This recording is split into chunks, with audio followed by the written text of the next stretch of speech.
Hey, how's it going, guys, and welcome back to another episode. So 6 months ago I bought a Bentley Arnage T, and it's been in the garage ever since. It's taken 6 months to fix it, but today is hopefully the first day I'm going to drive it home. So I'll explain what it is that we've done on the car, but let's first of all just check it out. So this is a car. It's 2005 facelift Bentley Arnage T, and it's taken us a long time to get it to this stage where we can actually drive it home. There's still work to be done on it. As you can see, just a moment ago, the headlights need sorting out. One of them is actually fused, so that we're going to sort out.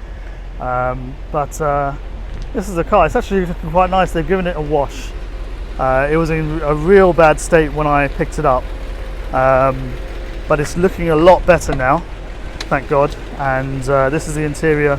The mats are covered in plastic, so they look really bad, but I'm going to take the plastics off when we get home, and hopefully it's all good inside, and we'll have a proper look at the car. But I just want to get it home and give it a drive. So that's the interior. Lovely interior. The back of it is completely like new. The front of it is actually really good as well, to be fair. But let's jump in and have a look. So yeah, the car has had loads of problems, but even just about a week ago, I took the car away, and it got me maybe about 5 kilometers up the road, and the car cut out. Turned out the fuel pumps were gone, so we changed the fuel pumps as well now, and hopefully I'll be able to get it home today. So I'm going to start driving. I don't want to be filming while I'm doing this, just I want to be concentrating on the road, and I know the roads are really busy as well. So I will catch up with you in a bit.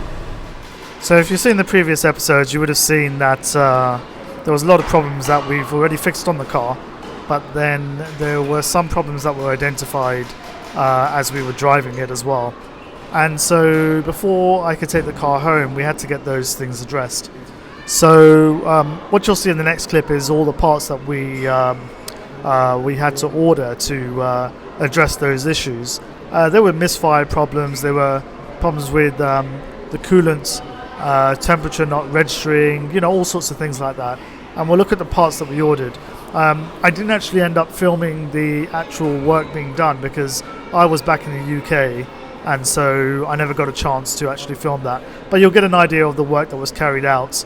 So let's jump to that now. Here we go. Here's the parts that have come in, and we've got 2 gaskets for the air intake gaskets over there. These are the injectors. It wasn't actually the full injector we needed. It was just the rubber seals on these. So those have been done. It's all ready to go back into the car. And then the majority of the stuff is this stuff that's over here. So let's have a look at all these goodies. So this is the air level sensor, the water level sensor, coolant level sensor. So that's a brand new one ready to go in the car. What else do we have here? This is the throttle body. Now everything is doubled, so this is a rebuilt throttle body. The original one we took out the car, sent it to my suppliers in the UK. We've rebuilt this and ready to go into the car. I've got another one because I've got another Bentley Arnage here which is also being done as well, which had a similar sort of problem, so that's going into that. We've got 2 of these sensors and then 4 of these, so it's 1 of these per car, and then I'll show you the other one as well. So this is for the throttle body. It's basically sort of sits in the middle of the chamber. I don't know if it's here actually. Maybe if I show you afterwards, but basically this is one of the sensors. So again, it's just 1 per car. I'll put that away in a moment. And the other one is for the other car. And then this is the air mass sensor.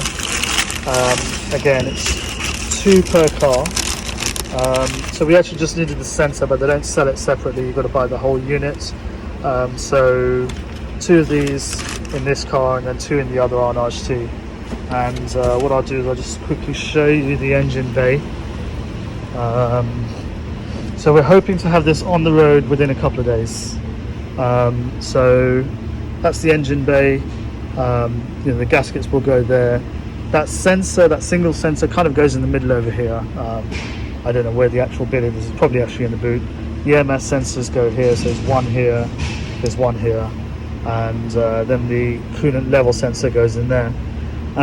So all of this is going to be put back together, and hopefully within the next couple of days this will all be ready for me to then test drive and take it away. So I made it home, no drama.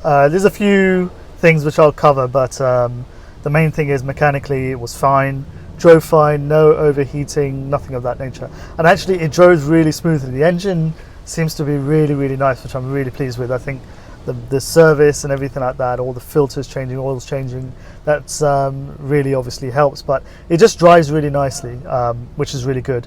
One of the things, I'm actually in a car wash right now, so I'm getting it sort of hand car washed, first proper wash done. And the interior, again, it's been standing for like over a year, so it really needs a proper clean. But one of the things I'm going to do, which I'll just show you actually, let me spin the camera around.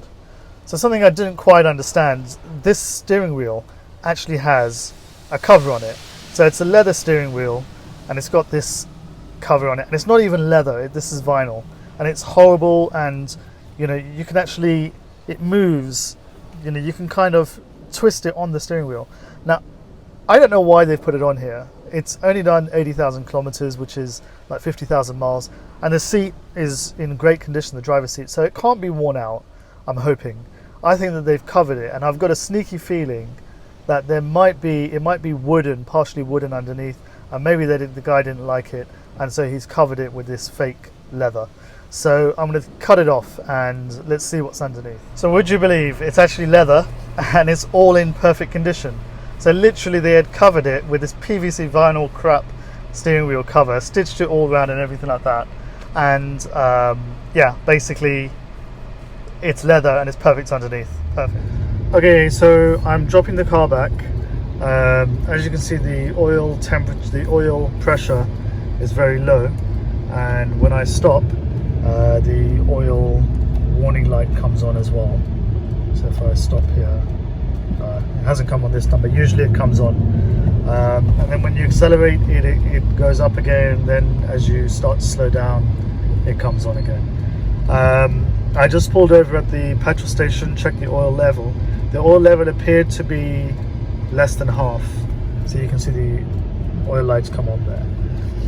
The other thing is that this temperature gauge for the water temperature, now I think it's the secondary coolant pump, the electrical one, that came up on the actual Bentley reader, and it said that there's a fault with that.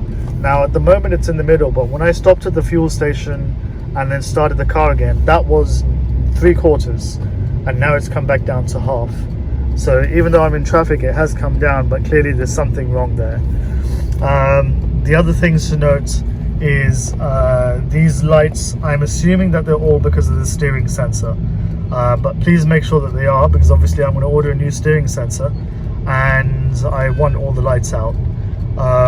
And also the foot pedal, when I press the brake, is like a juddering that you can hear. You can feel it through the pedal as well, and I don't know if it's coming from the front left tire or if it's coming from the actual pedal itself, but there's something there that's juddering it.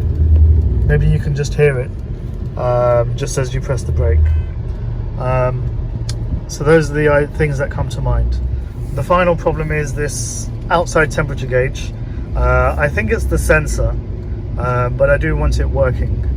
So if we can check to see if the sensor's plugged in. If it's not plugged in, then we can plug it in. If the sensor is faulty, then I can order a new sensor. So that was me speaking to my mechanic. So that's why it sounded a little bit weird. But I wanted to explain to him what the issues were as I was driving the car. So car went back to the workshop. to have those issues addressed. The biggest issue that I saw was with the oil pressure. That was an obvious concern, because obviously I don't want it to run low on oil pressure. That could cause a whole host of problems. So the car went back to the workshop itself to get those things sorted out. A couple of days later I did go back and pick it up, and you'll see that in the next video. Alright, take care, and I shall catch you in the next video. If you haven't already subscribed, then do subscribe to the channel, like the video, because it really helps us out with the YouTube algorithm. Take care guys, and see you in the next video.